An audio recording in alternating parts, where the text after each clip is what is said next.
You mean I should not introduce myself, but introduce myself?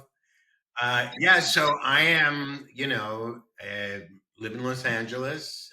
I am, well, you know what? It's 75 degrees today, so that's why I'm here.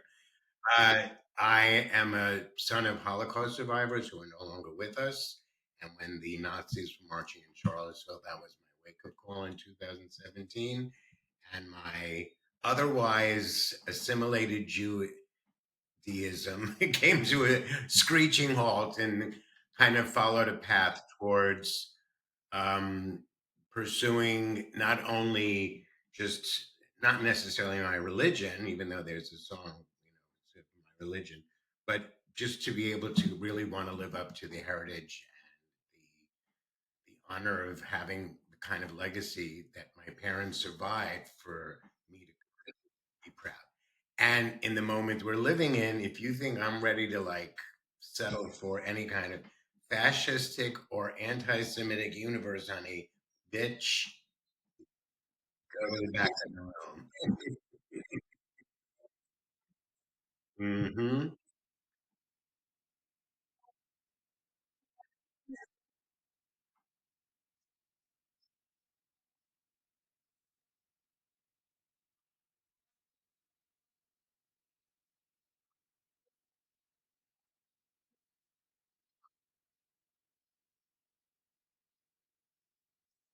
100.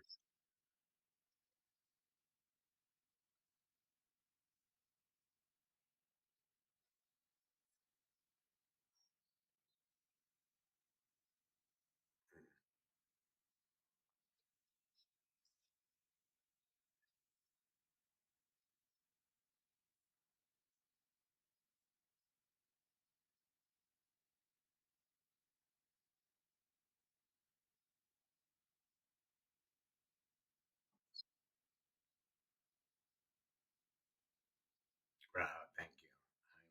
I'm welcomed in. I feel like I'm warm in the bosom of Zionism. There's so many tentacles as to where this moment is so important to me. Most importantly, is that why you like the bosom line. Uh, well, I would have them on. I'll have it tattooed on my chest. So the thing is that my dad was a member of the Bricha. Now, for those who don't know what that is, he not only was sent to a camp, Siberia, to a work camp during the war, but when the war ended, rather than him going to live in warm weather, which a lot of people wisely did, he actually joined the Bricha, which was a movement, an underground movement, partisans who smuggled the Jews out of the DP camps because after that, just when you thought you were safe to get out of the concentration camp, off to the DP camp they went and were treated like basically shit with a piece of bread. I mean, it was, according to my mom, she said, and even a lot of the Americans were just unconscionable. Anti-Semitism is never going away. So whenever I see anyone say I'm fighting anti-Semitism, I'm like, good luck with that, girl. In any event, so my dad, for being a member of the Brichad, that is like the birth of Israel. That is the core people who kind of fought to get people there. And so, having just been invited to run for World Zionist Congress, nothing I was seeking out came to me. It's almost like, all right, I need to really pay attention. Every day counts. And it's the name of my book. It's Won't Be Silent, Don't Stop Till It Matters. And that is what I believe Jews in America have to realize. You mentioned that we're assimilated.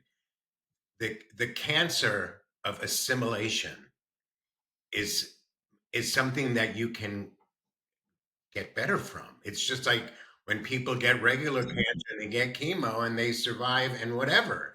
But it can eat away at your self-esteem, at your pride, at your heritage, at your who you are, at the basic core of who we are. And I tell you, there's um the thing about, I always say, or especially now, is like we come from Moses, man. You know what I mean? We got some serious salt here, you know?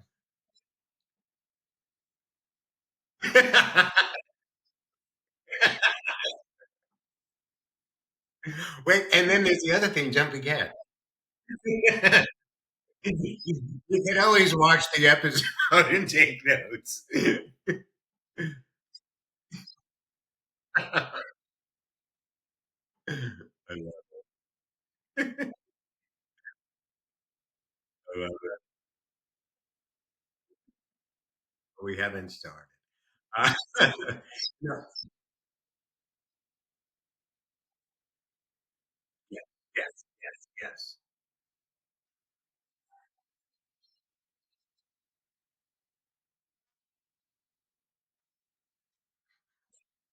Oh, no, no, no, no. No, no, no, no, no. The book, okay, first of all, anyone who's sure, sure. Anyone who's a writer knows that you would rather do anything but write. You know what I mean? So I finally two 2 years it's almost 2 years ago, I said, I don't want to live on Earth unless I finish this freaking book, which I had started over the years. It started out as yellow pads and went into a drawer, and then it was like black and white composition pads because I wanted to remember my youth. You know what I mean? And then, yeah, I just was determined to finish this book. And coincidentally, I met a woman. I right here, I have a dog. So with the dog walking crew, you get to meet the neighbor. She was an editor. She goes, "What do you mean you haven't finished your book? Let me see it." She was a retired book editor, and she helped me. She shepherded me through the process, and it was a great gift to be able to have somebody else look at your personal work. That is, it's a memoir. But again, the turning point was the Nazis marching in Charlottesville, and that changed my whole life. I started a journey that I am so grateful to be on. Is it a profitably financial is it financially very profitable? No, but like, I don't care because it's about mattering. It's about the importance of leaving. I wanted to feel like I'm not going to have kids. I'm gay. I have a dog, had to, but I'm married, but we're not having kids. So I don't get a chance to do what my sisters did and lovingly continue the tradition of our family to their kids, her kid, their kids' kids. I don't get to do that. So I just get to be an example of a good person, which, by the way, my mother, since childhood, always said all I wanted to do was raise good children because I had seen evil up front. That was her mission, not like I should be this or I should be that. I could have used a little more guidance, but whatever. Wouldn't have hurt. Yeah, I was left to my own devices, bad choices all along, but a good person at the end of the day. Yeah.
Right.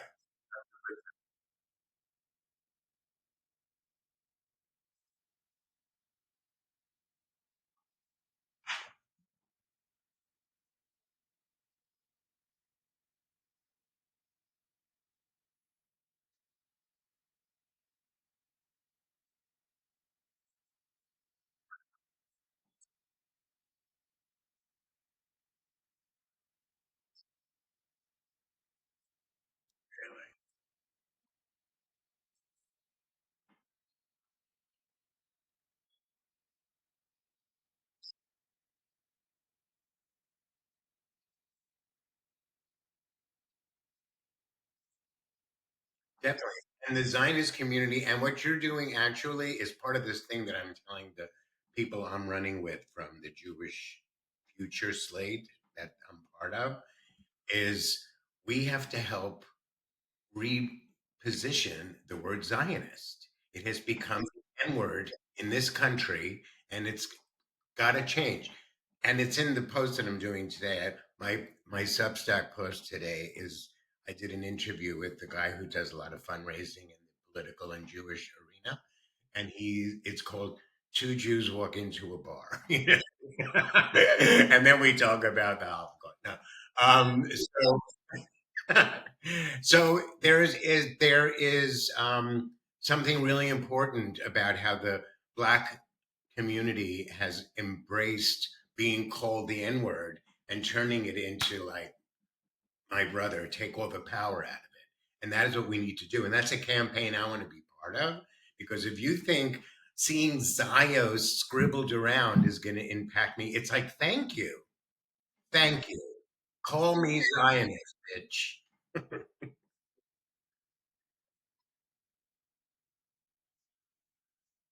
Love it.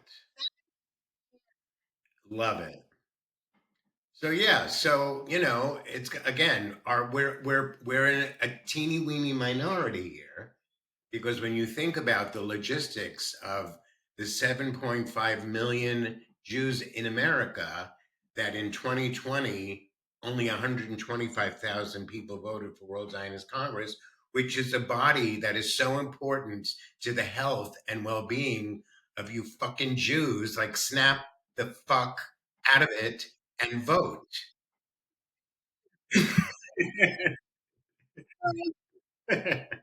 Did I say that lovingly enough?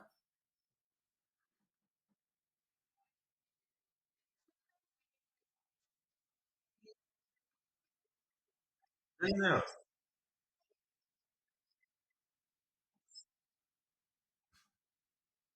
You can have mine, although you won't have a lot of sex. You want to see a picture of him? Can you see? Cute. I know he's darling, and no. I'm not choosing anything of this.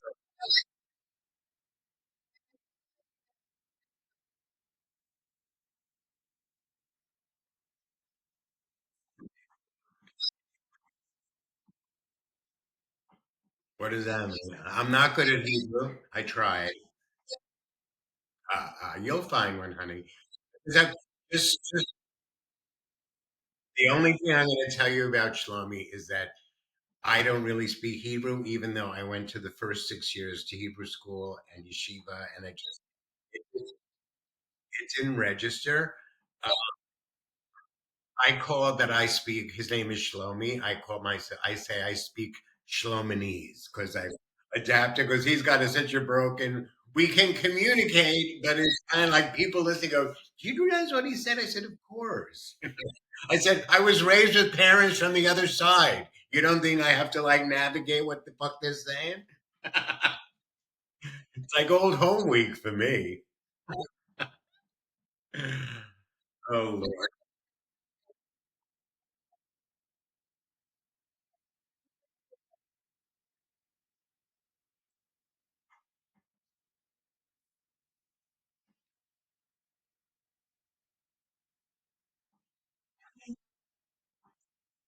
the Jewish future number 20.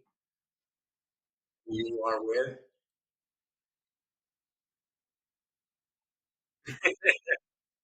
Funny, like how old I am, whatever. I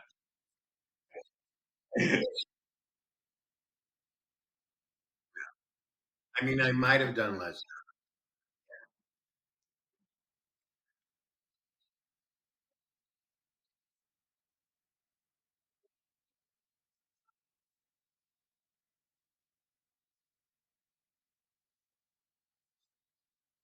Done.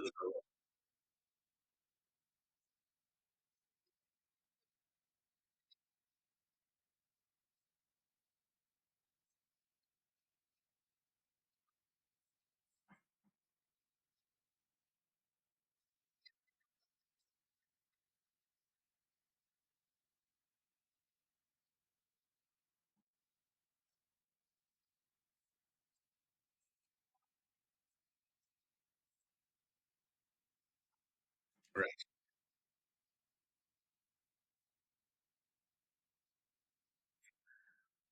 Dude, the 5 bucks. Whatever.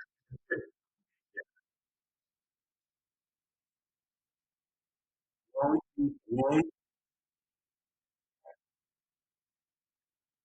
won't be silent. Don't stop till it matters.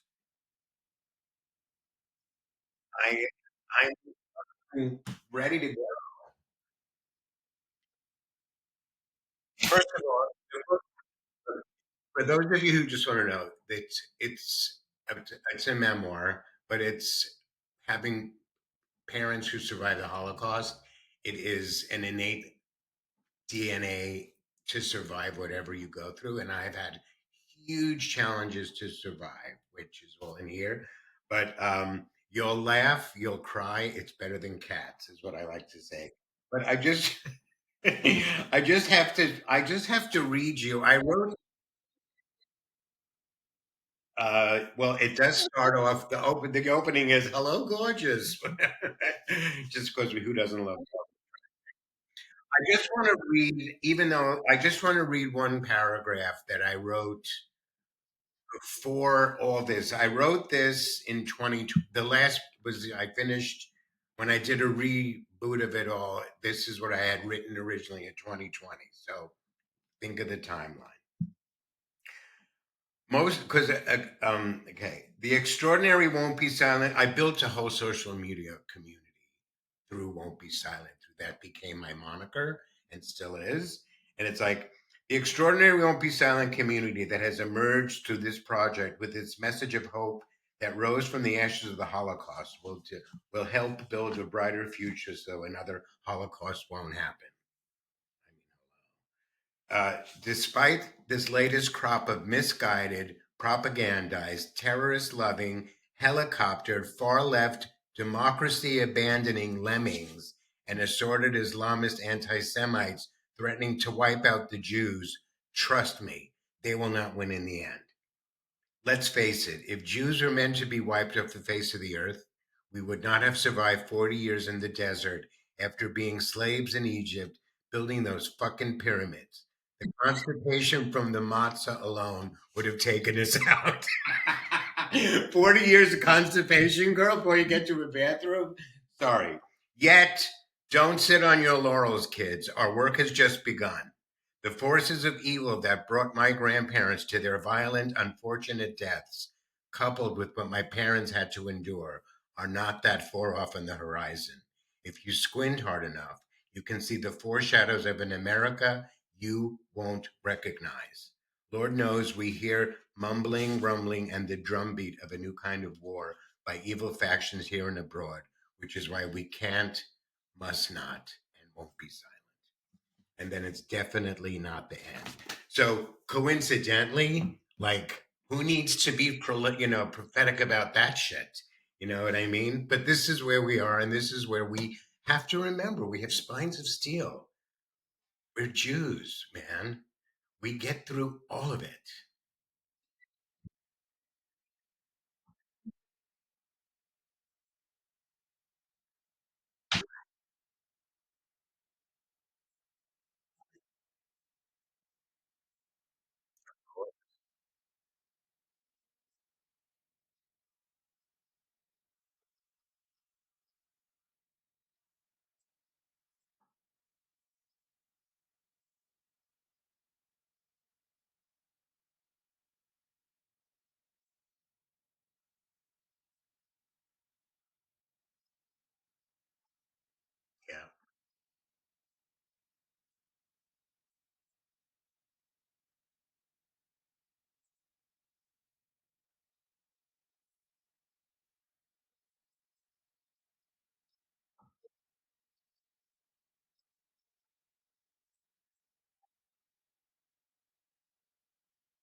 Yeah, yeah.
I know the feeling, honey. It's a while. It takes.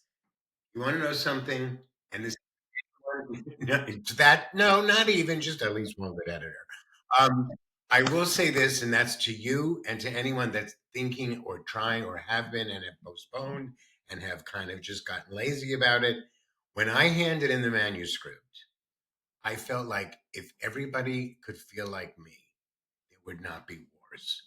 To love yourself enough to finish, you can't understand that feeling of like self-respect and self-love, which is why we see war as people who are just a bunch of self-hating cows.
Well, I think right about now, here, look, I don't want to, I don't, I'm going to stay away from the political conversation. But no, I just have to, yeah, I am comfortably neither a Democrat or a Republican.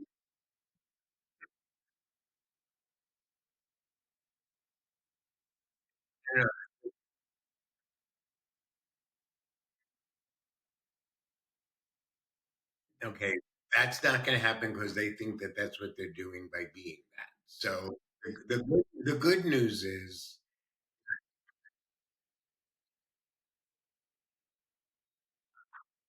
horrible.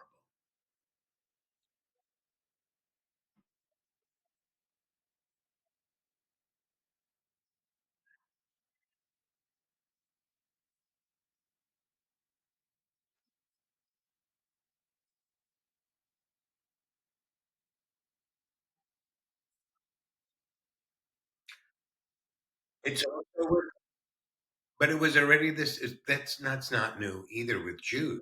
Jews weren't allowed to join. join country clubs, and that's why the Catskills happened, because they weren't allowed to go to fancy hotels.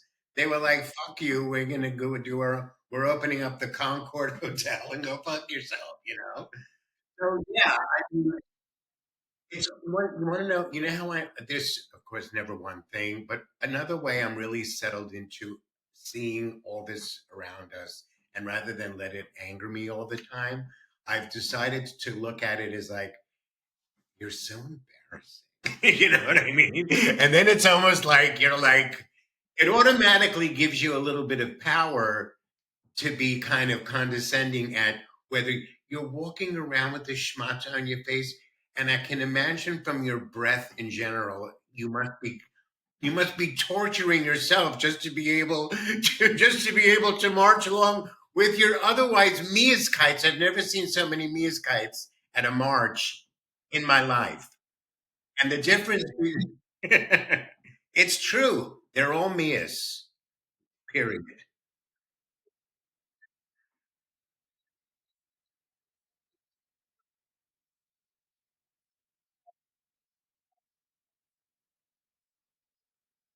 That's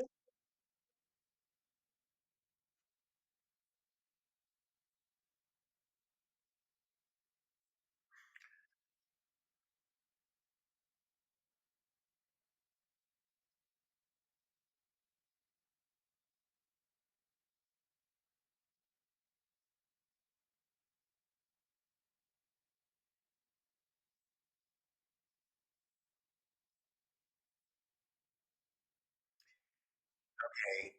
Truth here. I would happily push any of them off a roof right here in the United States. I'll save them a trip to Ghana. Serious.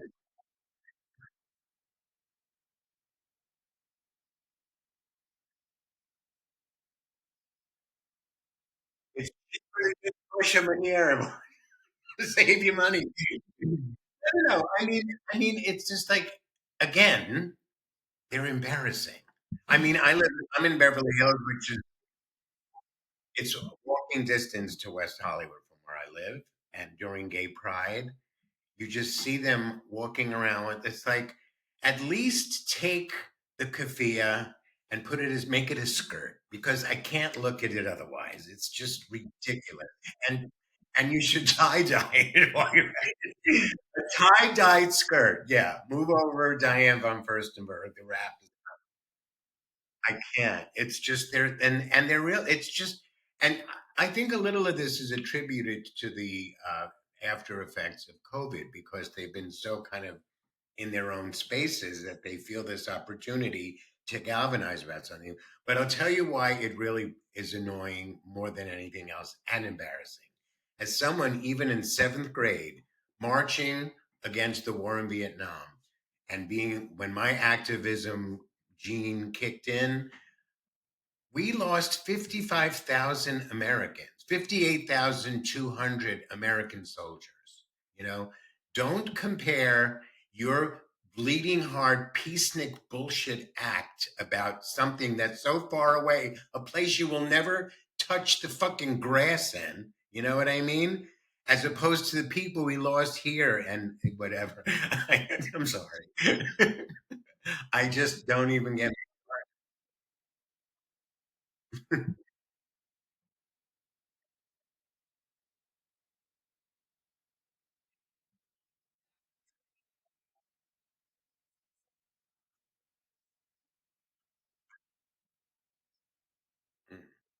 100%.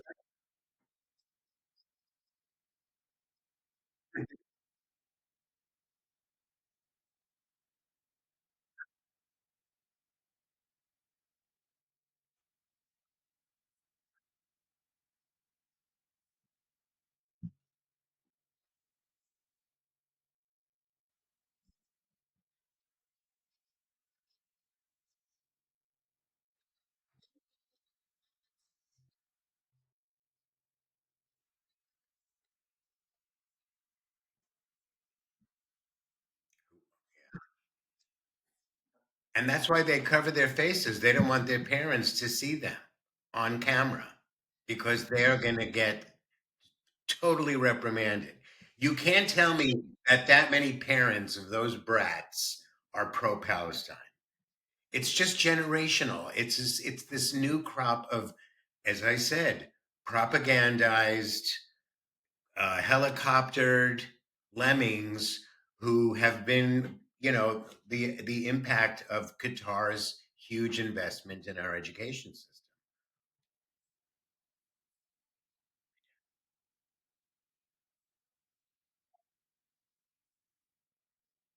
It's just gross, and they're just, there's an article this today that all the company that owns the Golden Globe Awards, and I believe I think the Hollywood Reporter, or is it one of the trades in the entertainment industry, when is getting funded by Qatar. So the industry, the film industry, is very anti-Semitic.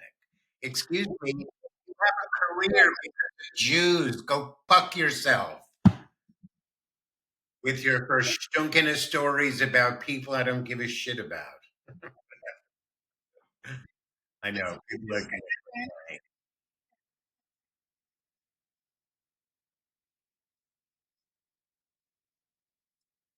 the hypocrisy.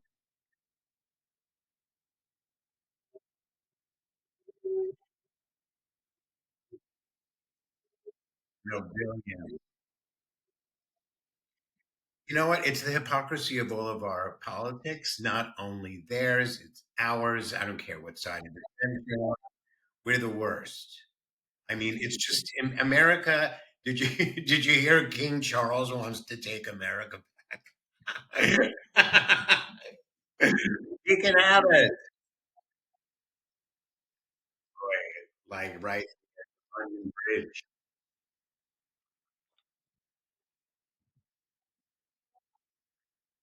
I, yeah, yeah.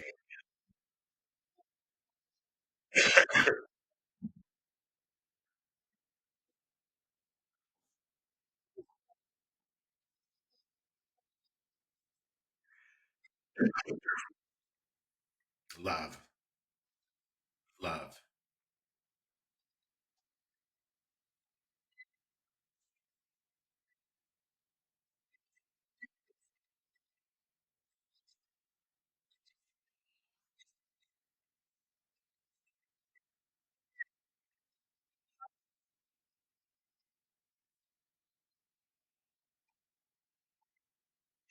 She is really so well spoken and informed. Like it's like, who, how, when did you practice the news? Just yeah, she's a joy.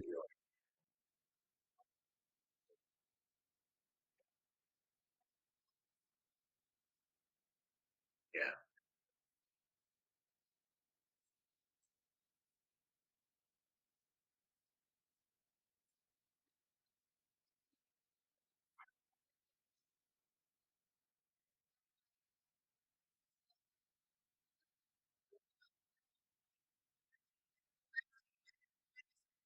won't be silent, honey. Mhm, mhm,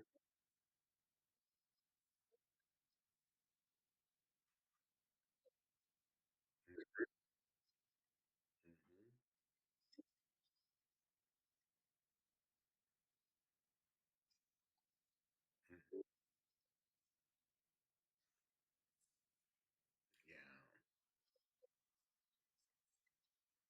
right.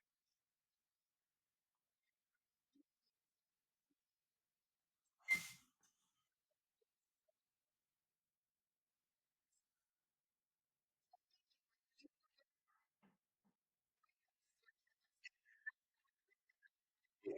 I mean, yeah. I mean, you know what? You can kill some of us, but you ain't getting all of us. And whoever's left is going to be fine and rise to the service of others and to bring everybody back to another space of power dynamic, because that is just how it works. We're not chosen. We just do what needs to be done, you know? Yeah, yeah. Because, and that's another one of the messages in my book. Life is choice.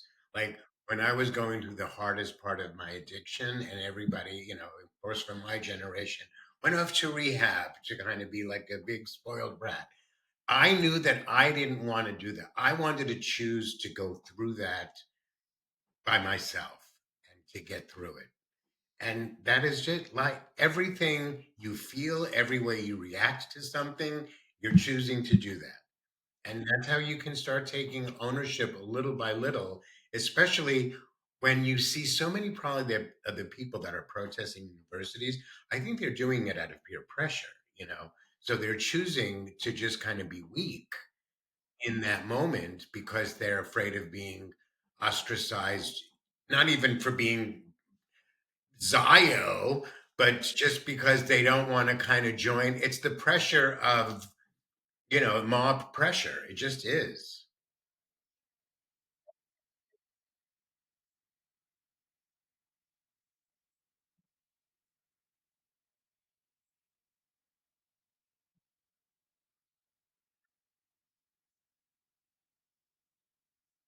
Right,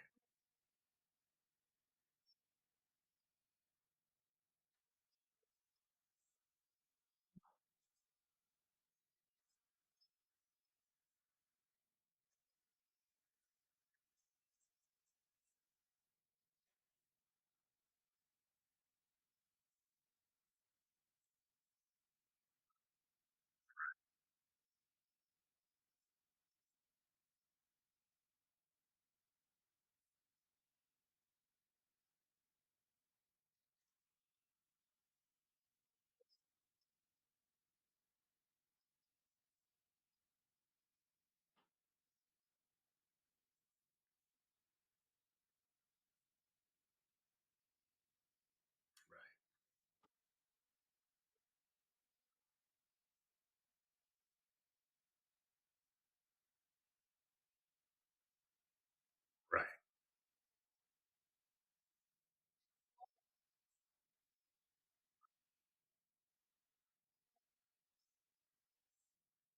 right,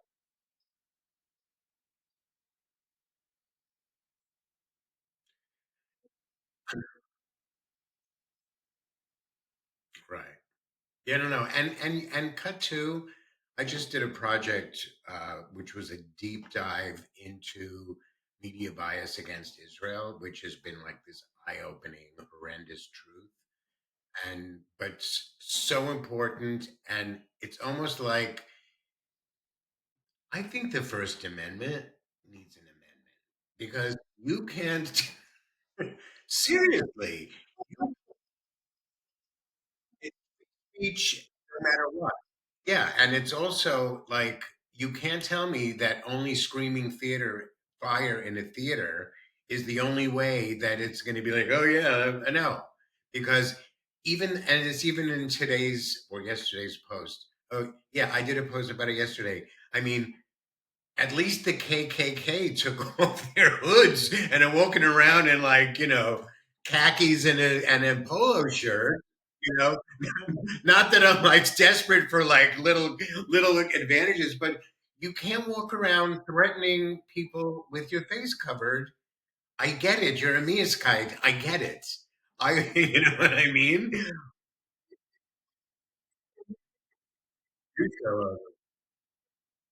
It's just mind-boggling. Yeah. So I think the First Amendment is being called now, especially with the universities, like with the Khalil case, and now even today, I think I saw something else about. Well, I saw something was also there's Carnegie Mellon. There's lawsuits being brought.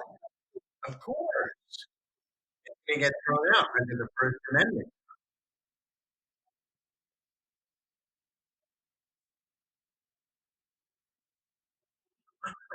Wait, wait. We finally made it to DEI, and then they got rid of DEI.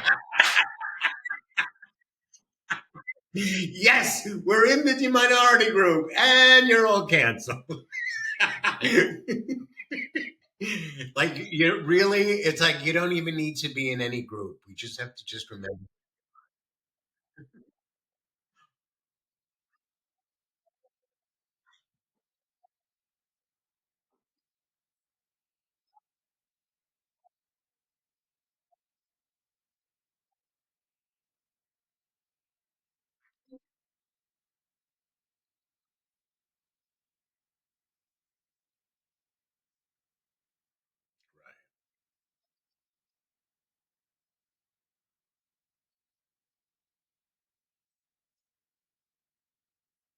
yeah, I heard that.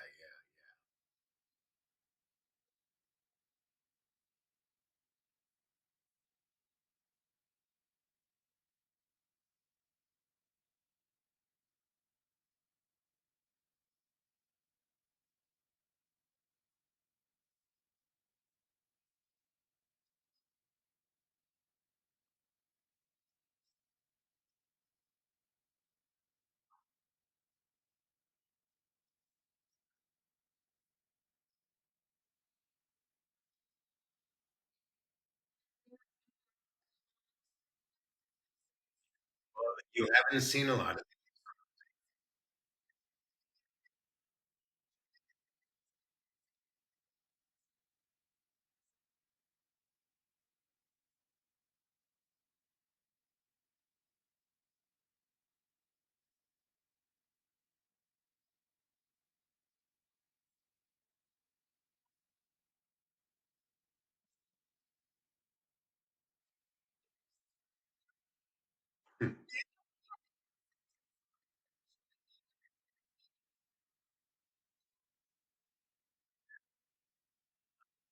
I think the highlight of this experience was that Mia's kite at Columbia asking for a delivery of food while they were protesting. That was like the essence. That is the essence of the lemmings, the helicopter. Yeah, we need hummus.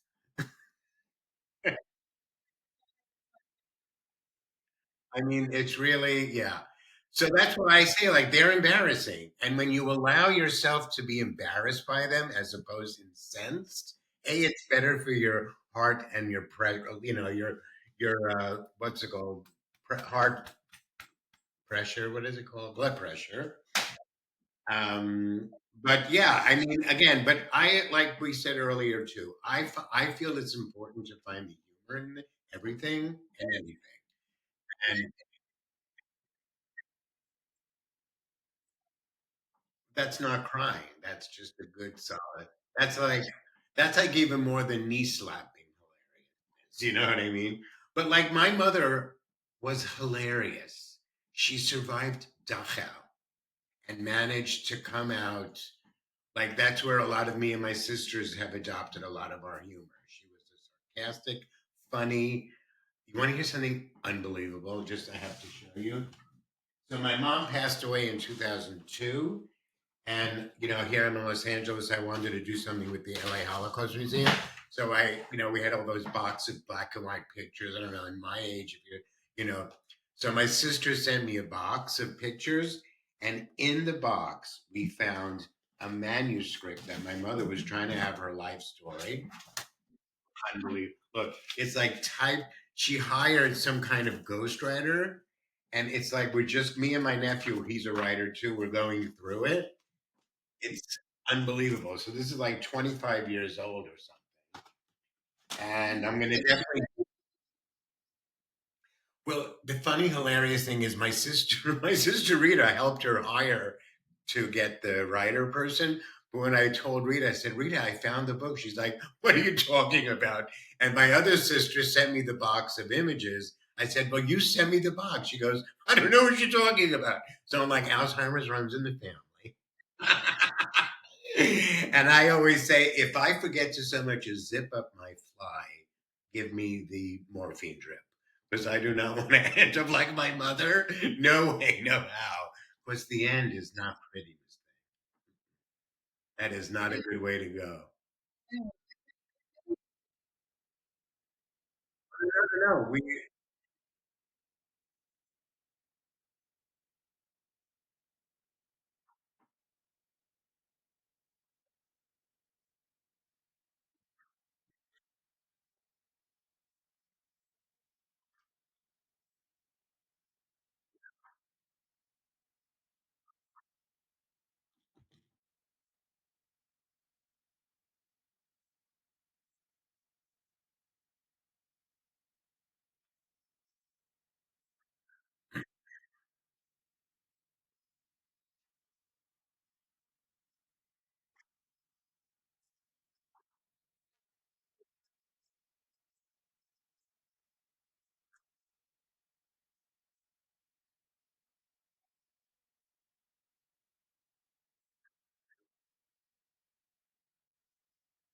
No, but it's all part of a good story.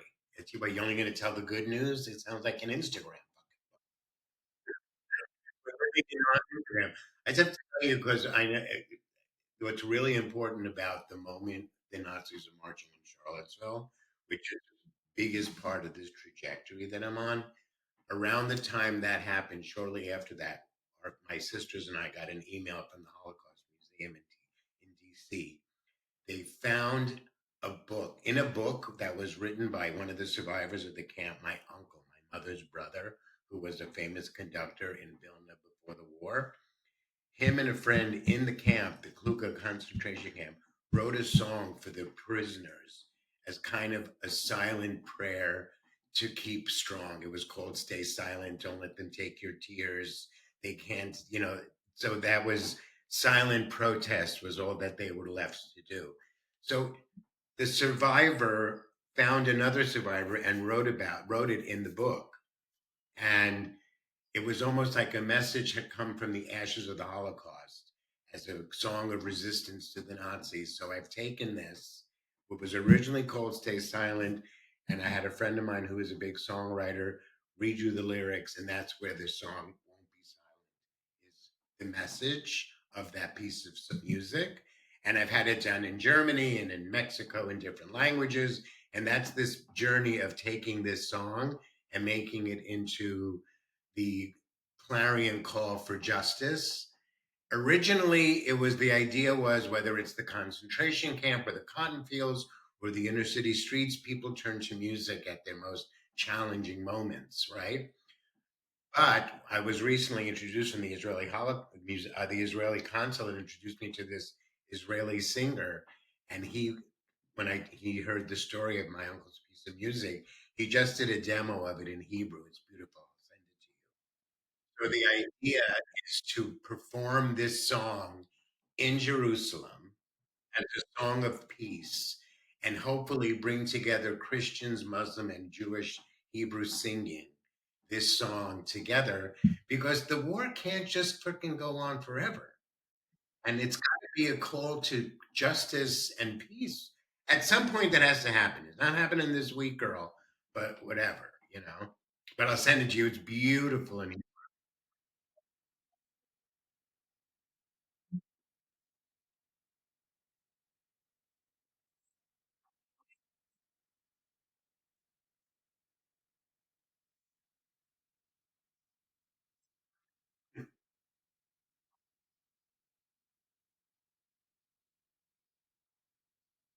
totally.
No.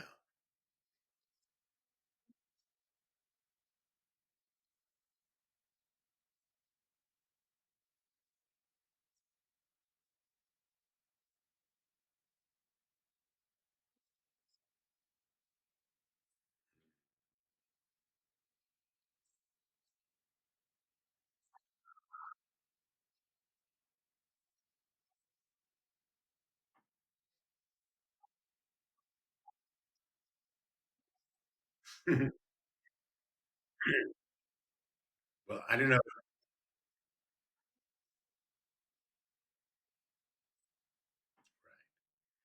Well, The other day I did a post that said, "From the river to the sea, all right."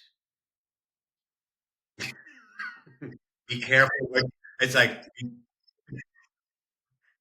yeah, that goes both ways. Hi. Hello, right?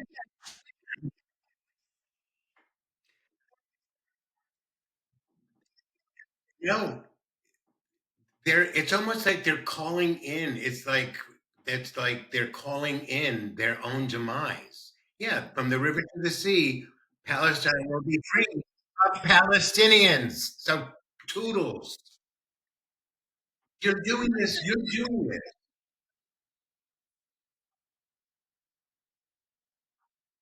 Yeah, no, no, no. We don't need to know that history, but it's the embarrassing stupidity of what they choose to be saying. It's like self-fulfilling prophecy much, bitch.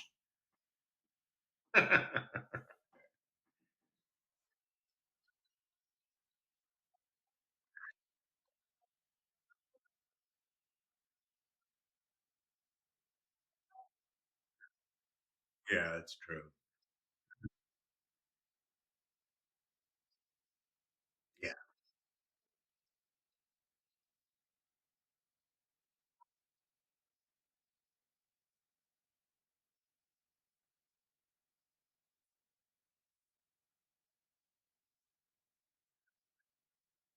yeah.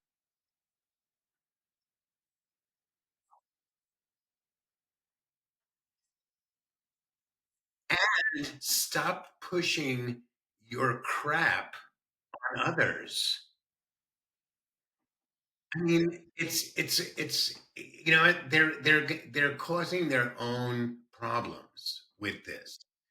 And you know, yeah. So I mean, I just think be the best person you can be. Honor your family heritage.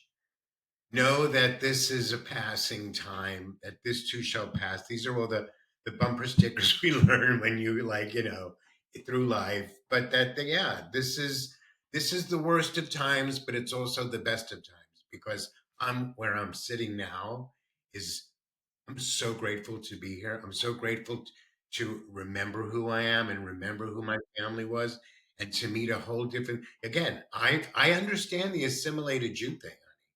I got it. I was embarrassingly assimilated. I was so like far from wanting to be because when you're a little fat Jewish nerdy kid from New Jersey with Holocaust parents in a town with all like blue collar goyim, you're like, this is not a life I want to live. Something better change here, kids, because I don't see a big old future. Whatever, you know. But yeah. So I was consciously wanting to not be that.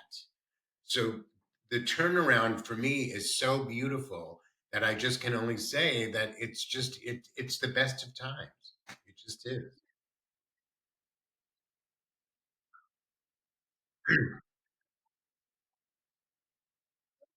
Well, yeah, Amazon for sure. I mean, you can get it on any website in any bookstore, bookseller, but Amazon is like, hello. My dog, that's my dog Alfie. I know he's the cutest. Um, Alfie's sleeping. He knows better. I give him the evil eye. I inherited that from my mother. So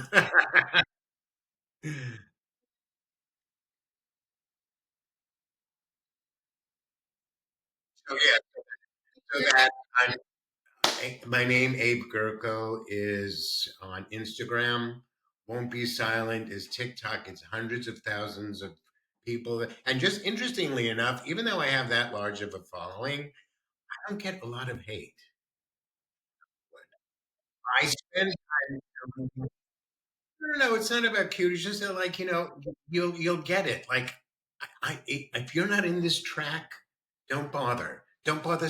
Don't waste your time with the I mean, of course, I get some, but I know people that with all the negative comments. Like, yeah, so I feel like I have like this protection of douchebags. You know what I mean? Yeah. So I don't know. I just feel, but unfortunately, TikTok is very anti-Semitic. So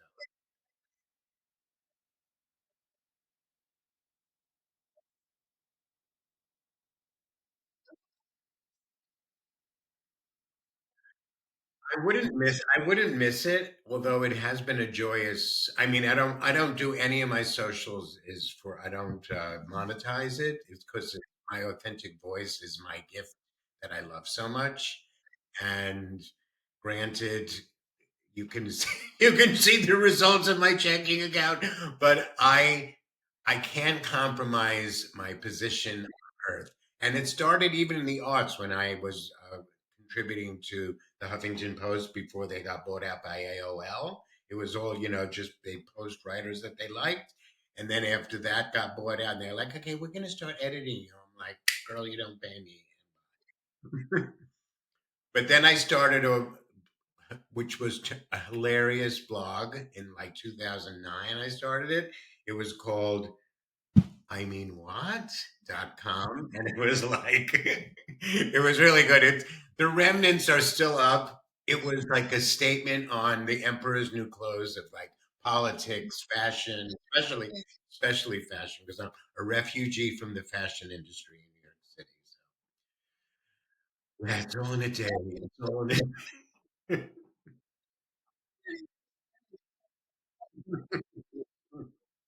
Well, I'm refugee adjacent because of my parents. I've been looking to what can I be a refugee from, and New York City was a good one.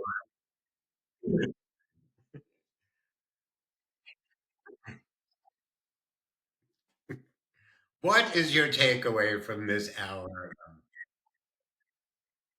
What are we doing?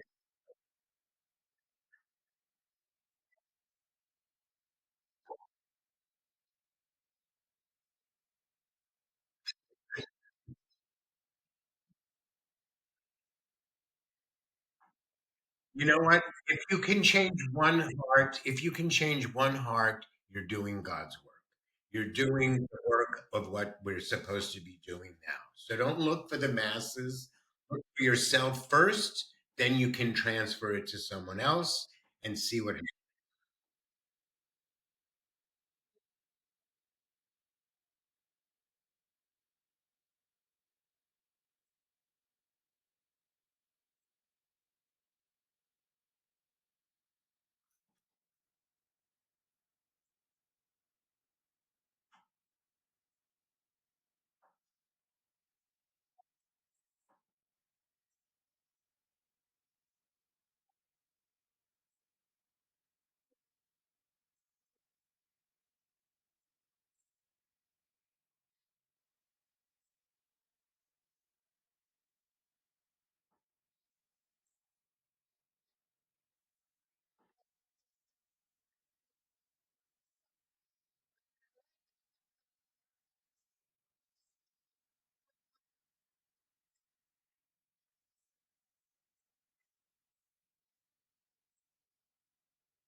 Gilda Radner was heaven.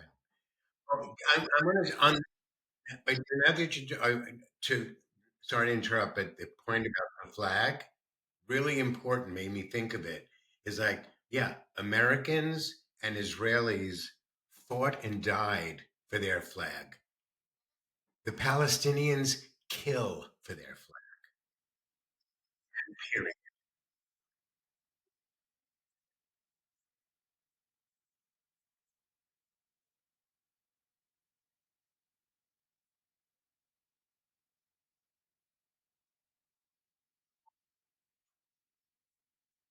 Exactly.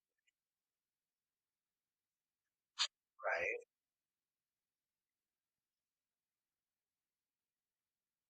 Definitely.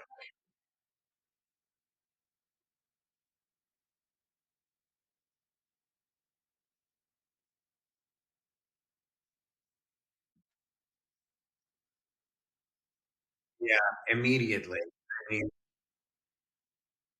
20.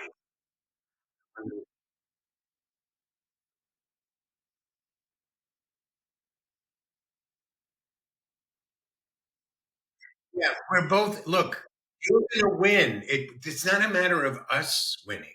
It's you winning. Because that's gonna still happen. Yes, we of course we're winning. We'll see you in Israel. We're totally winning. I put up my Oprah mood board that I'm winning, but which I never did before in my life. But you win as an American Jew because our goal is to make sure that we give you the best possible opportunities as American Jewry. I mean, that's all there is to it.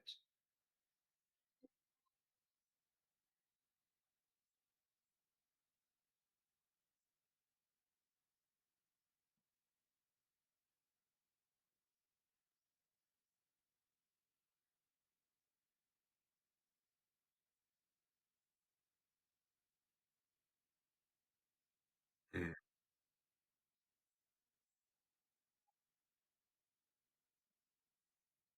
Yeah.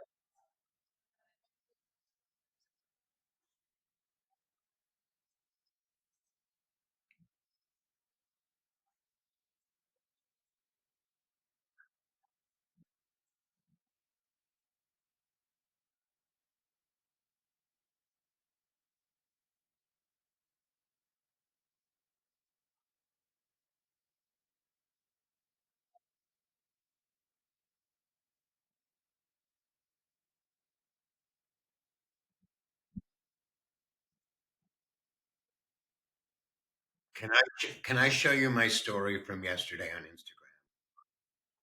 I'd unravel every riddle for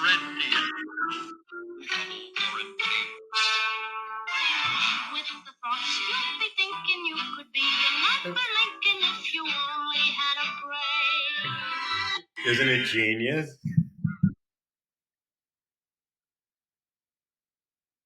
They're so whatever. Anyway, yeah, and in New York City too. Come to think of it, when I lived in the meatpacking district, that was the most unbelievable sunsets. Was in New York City. Yes. Okay.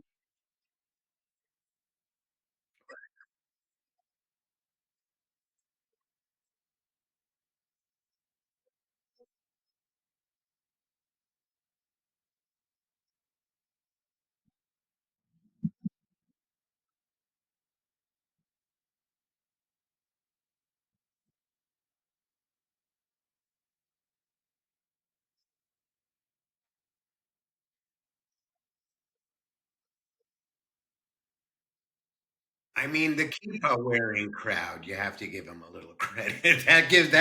That's tough, because they're the ire of these idiots. But yeah, I got.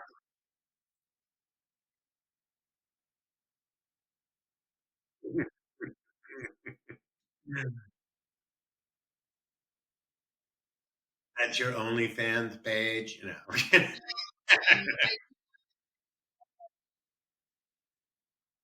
if I thought people were into this whole, yeah,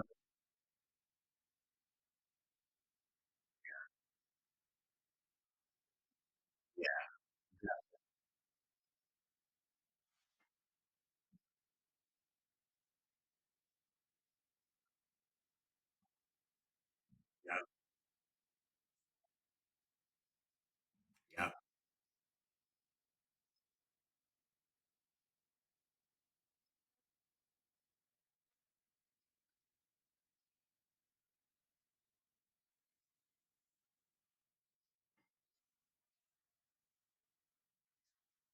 right.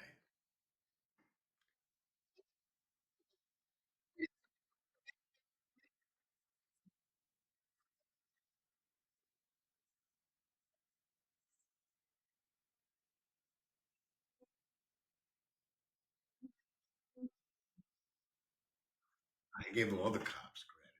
Are you kidding?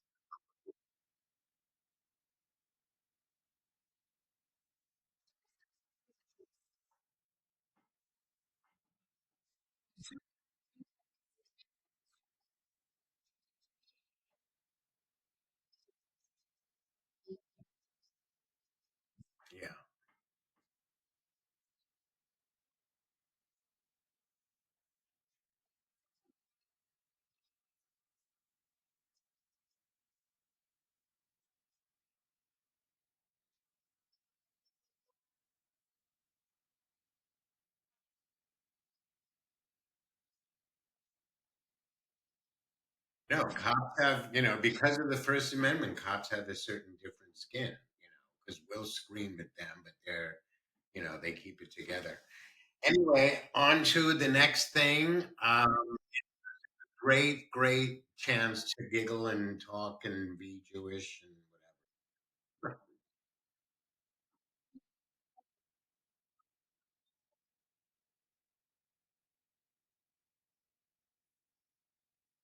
Yeah, yeah, yeah. But no, no, no. Let's have a menage with the three of us. Trust me, we've been married. Yeah, just that. Yeah, but yeah, let's do it.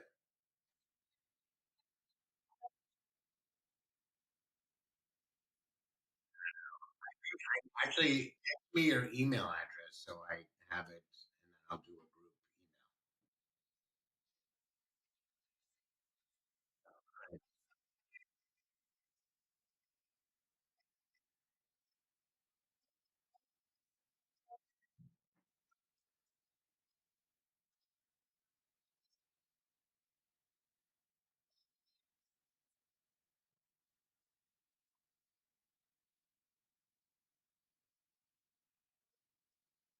email.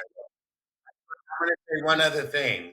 Go, you have Max at home. If you have a Max, my documentary called Louder, the soundtrack of change, is currently streaming with Selena Gomez. So about the power of women's voices through music to impact change. So I'm very proud of that.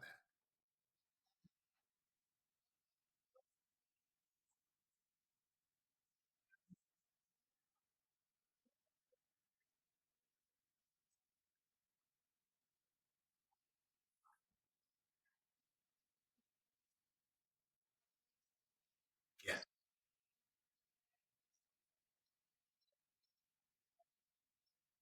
Yeah.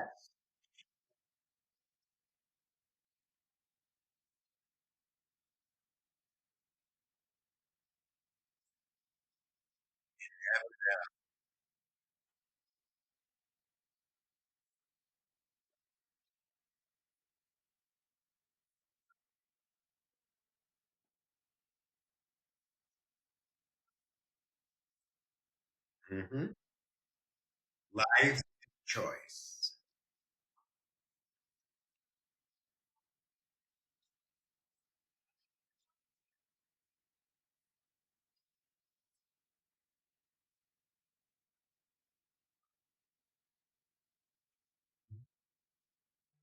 Right.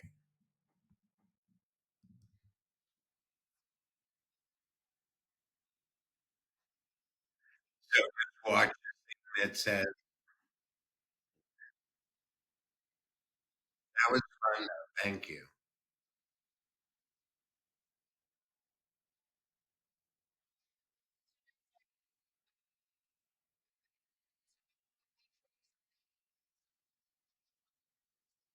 Okay.